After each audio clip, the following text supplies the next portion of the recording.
सुल्तान फातेह की टीम ने किस्त के 2 मजीद ट्रेलर्स जारी कर दिए हैं।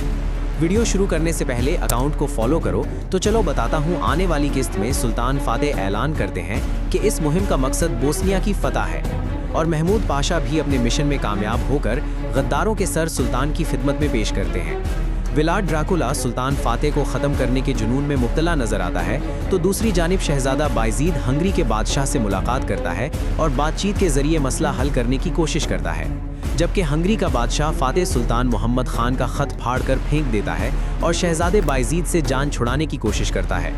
इधर व्लाद ड्रैकुला भी उस्मानी तोपों को तबाह करने की कोशिश करता है। क्या वो इसमें कामयाब हो पाएगा?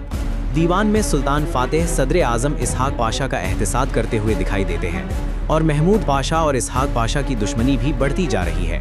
उस्मानी दीवान हो या फिर दुश्मन की चालें, सुल्तान फातेह इन सब का मुकाबला करने के लिए तैयार है। जबकि ट्रेलर के आखिर में सुल्तान फातेह का ये कहना कि जो मुझसे गद्दारी करेगा वो दोबारा कभी सूरज नहीं देख सकेगा, ये जुमला सुल्तान किसको कह रहे हैं? जवाब कमेंट बॉक्स में लिखो। मजीद ऐसी अपडेट्स के लिए अकाउंट को फॉलो करो।